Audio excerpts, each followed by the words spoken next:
Good morning, good afternoon everyone, and welcome to this Unity tutorial on how to do basic unit testing. In this episode, we're gonna see what unit testing is and how we can use the Unity Test Framework package to run our C# unit tests. Before we dive into this video, however, I want to give a big shout out to Andrew. He's a very kind viewer who helped me come up with the topic of today's episode. If you too want to suggest your own ideas for the next video, feel free to leave a comment. And with that said, let's jump in.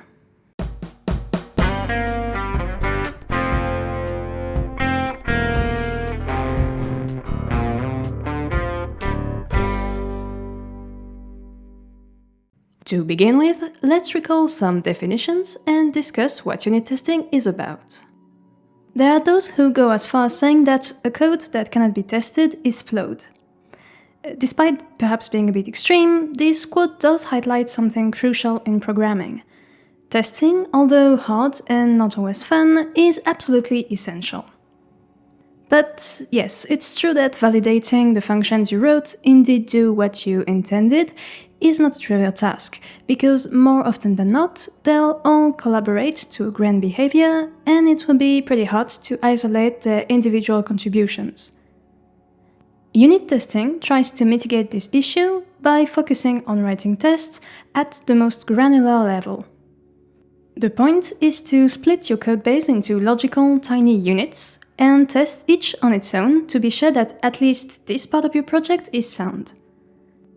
Before we talk of actual code and Unity stuff, let's first take a look at a basic example, such as this math formula with matrices. Now, lots of programming languages have ready-made packages for linear algebra that allow you to do sums, multiplications, and unary operations, like taking the opposite. But what if you don't have this toolbox at your disposal? What if you're the one who's tasked with implementing the add, multiply, and negate functions for matrices yourself? Once you've written some code to properly compose the inputs together and get a result, you'll probably want to check that your methods indeed work. Otherwise, you run the risk of building the rest of your algebra on pretty shaky ground. And so, at that point, you may enter the world of unit testing. The idea here would be to code, parallel to your actual logic implementation, i.e. the add, multiply, and negate functions, a series of matching test functions that verify the outputs of each of your methods. To do these checks, you would take a few representative and hopefully diverse enough example cases and assert that in each case you actually get the expected result. The nice thing is that because we are at a very granular level, it isn't too complex. Checks are quick and straightforward to write. Because they're often pretty nice to read, too, unit testing can be kind of a live documentation for your code. And of course, by checking that these low-level operations work, you ensure that you have solid foundations for the rest of your project. But maybe most importantly, unit testing is key to avoiding regressions. In layman's terms, code regression is when you wrote this unbelievably awesome function yesterday and it just worked perfectly. But then after your coffee this morning, you added a little line of code that has nothing to do with it, and nonetheless, you basically broke everything.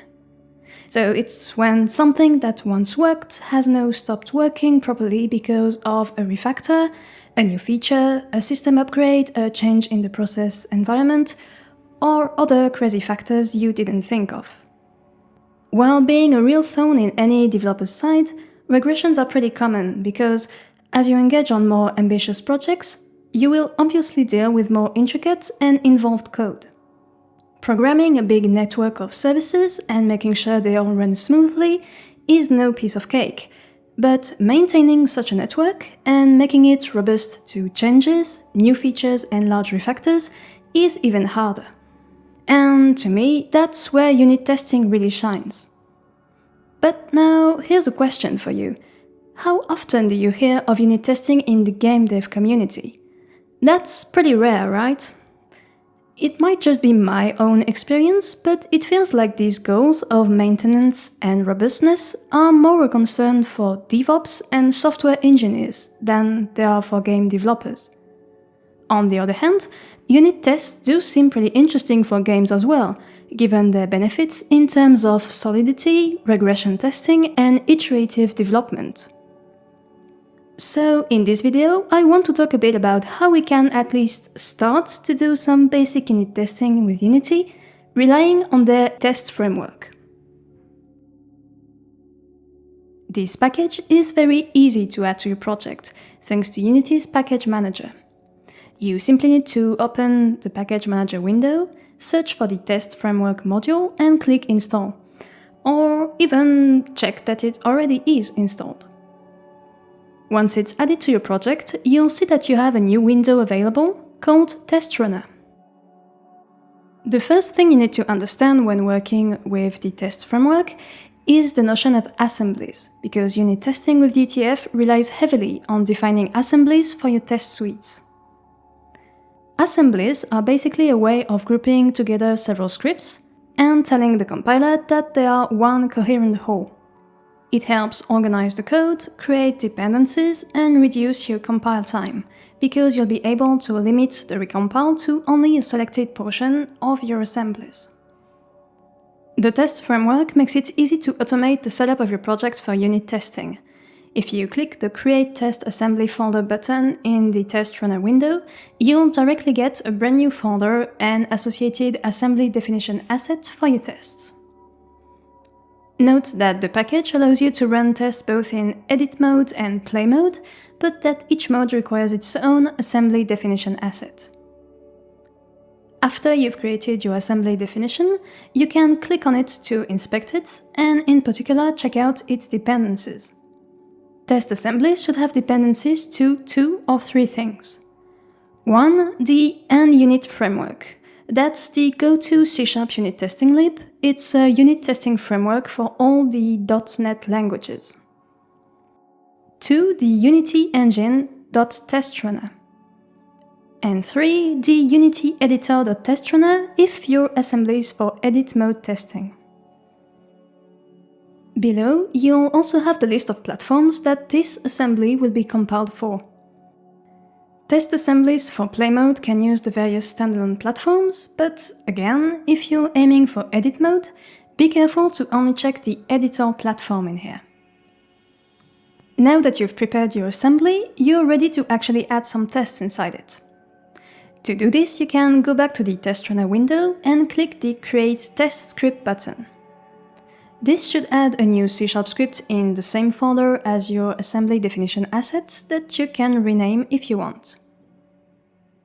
As soon as it's compiled, you'll see the tests listed in the Test Runner window. This panel shows us how unit testing is usually organized as a hierarchy of nested elements. First you have the test suite, then optionally the test class, and finally the test cases. Those test cases are where the actual testing code is written. They're the core of the unit testing process. The higher levels are for organizing your tests, setting up some specific context, or defining prerequisite steps. Okay, now that we've prepared all of that, let's actually dive into this test script and see how to write our C# tests. As you can see, the list of test cases we saw earlier in the Test Runner window come from the different methods that are in our test class. Each of these functions have one of the test or Unity test method attributes. So these attributes are how you mark your methods for the test framework to be looked up and run as part of the test suite. The package example file also shows us how to run either simple functions or coroutine-like functions with enumerators. Note, however, that the package doesn't yet support async processes. Now, the fundamental keyword among unit testers is asset. This word basically means check that this condition is true, else raise an error and stop there. It's the goal of any test case. You need to validate one or more assets. If every asset in your method passes, then the test case passes. Else, it fails. Similarly, a test suite only passes if all test cases inside pass too. For now, this code will automatically pass because we're not really testing anything. We don't have any assets in our methods. So if we go back to the test runner window and click the Run All or Run Selected buttons, you see that we instantly get green checks next to every test case and test suite because all tests have passed. But now, what if we change the code inside one of the test cases to get an error somewhere? So something like check.1 equals 2, for example. To do this, we simply need to use the assets class that has a bunch of functions to do very common comparisons, like equal, not equal, less, more, and so on.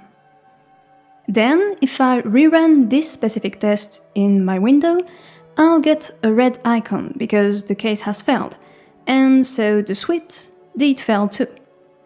Of course, if we want an actual real-life example, we could easily take our previous example of matrix operations and recode this in C# to check that our code is indeed okay via unit testing.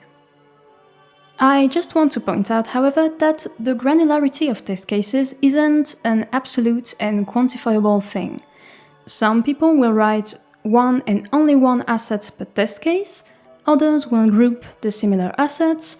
All in all, my opinion is that in the end, unit testing can use a bit of creativity and personal habits, as long as it does test your code properly.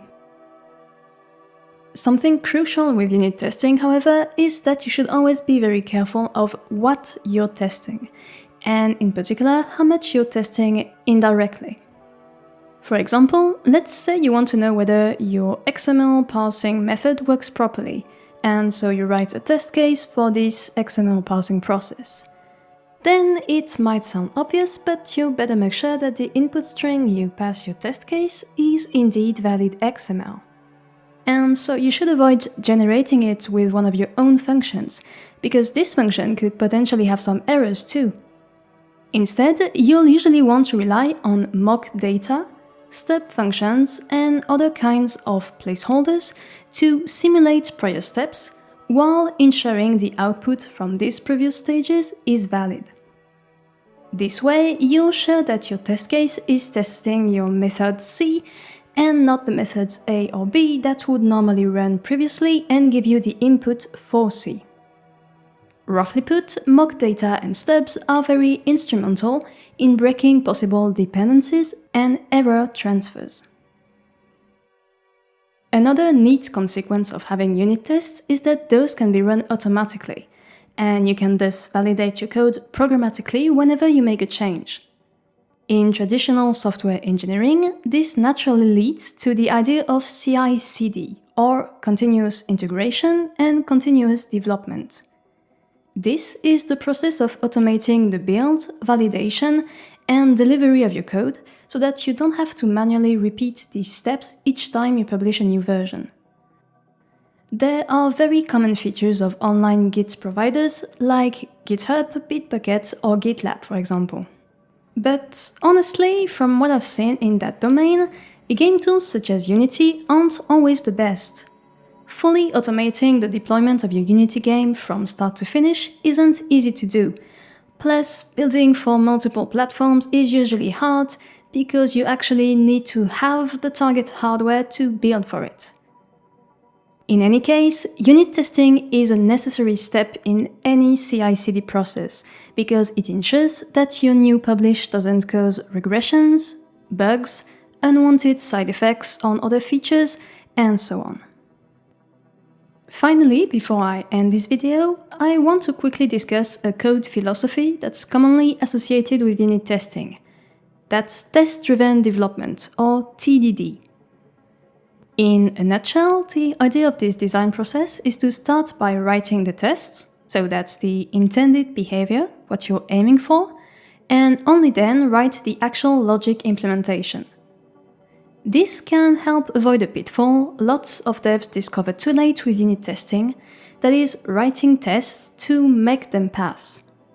'Cause yeah, even if you don't realize it, if you've spent weeks polishing your implementation, you'll often be quite lenient with testing, because you just want everything to pass and validate that you're a good programmer. TDD reduces the risk of doing that because when you write the test, you haven't yet developed any emotional attachment to the feature. So to add a new feature using test-driven development, you'll follow these steps. First, you'll design the feature, or in other words, you'll decide what the code should do. Then you'll write the test with the proper assets to check for your expected behavior. Note that you might need to add a little bit of implementation before running the test so that the test code actually compiles. Then you'll run the test and validate that it fails, because at this point, since you haven't written any code yet, if it passes, it means that either your feature is improperly defined or your test is not written right. Then you'll actually code the feature, and finally you'll rerun the test and hope that it passes this time. Of course, you might need to reiterate the last two steps until the test actually passes.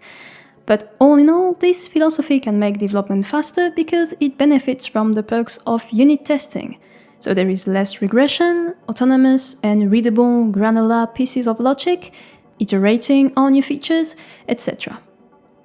Just like unit testing, although TDD is a classic of software development, from what I've seen, game teams rarely use it. And sure, it can be a bit slow at first because you have to set up some structure and processes, but it can also bring a lot of robustness and quality to your code, and it can bring a lot of peace of mind to your devs, so it might be worth looking into for your next project. And that's it for today.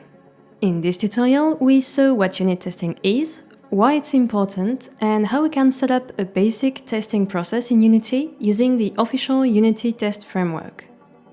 Also, when writing this video, there were a couple more things I wanted to discuss, but I thought were too far-fetched to be in the tutorial itself. So I will post and pin a comment with this additional content under the video. Be sure to check it out for further references and math extras. Anyway, I'm really happy to be back with you for this brand new year, and I really hope you enjoyed this first Unity tutorial of 2022. And if you want to see more of this content, you can support my work by liking and sharing the video or by subscribing to the channel. Oh, and by the way, if you want to discover more of my videos, check out these two that I made recently. As always, thanks a lot for watching and see you soon for more videos on coding and games.